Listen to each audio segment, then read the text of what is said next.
প্রকৃতির মঞ্চে যেন হঠাৎ নেমে এলো এক টুকরো মহাজাগতিক বিস্ময়। 12 আগস্ট 2026 স্পেনের আকাশে দেখা গেল বিরল পূর্ণ সূর্যগ্রহণ। বিকেলের আলো ধীরে ধীরে ম্লান হয়ে যখন সূর্যকে ঢেকে ফেলল চাঁদ, মুহূর্তেই বদলে গেল চারপাশের দৃশ্যপট। দিনের আলোয় নেমে এলো অদ্ভুত এক গোধূলি, আর আকাশে ফুটে উঠল মহাকাশের অসাধারণ সৌন্দর্য।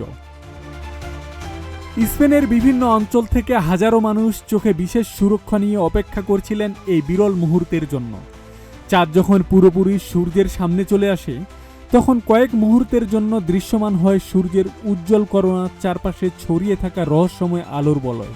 সেই মুহূর্তে উচ্ছ্বাসে মেতে উঠেন স্থানীয় বাসিন্দা থেকে শুরু করে বিশ্বের বিভিন্ন প্রান্ত থেকে আসা পর্যটক ও জ্যোতির্বিজ্ঞান প্রেমীরা।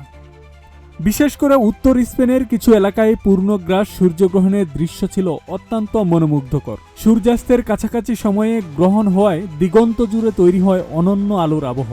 কেউ ক্যামেরায় বন্দি করেছেন ঐতিহাসিক মুহূর্ত, কেউ আবার নীরবে উপভোগ করেছেন মহাবিশ্বের এই বিরল আয়োজন। মুহূর্তটি ছিল ক্ষণস্থায়ী, কিন্তু তার মুগ্ধতা থেকে গেল দীর্ঘদিনের স্মৃতি হয়ে। আকাশের এই অসাধারণ দৃশ্য আবারও মনে করিয়ে দিল মহাবিশ্বের বিশালতার সামনে মানুষ কতটা ক্ষুদ্র, অথচ তার সৌন্দর্য আবিষ্কারের আকাঙ্ক্ষা কতটা অসীম। আব্দুস সালাম, প্রজন্ম 24।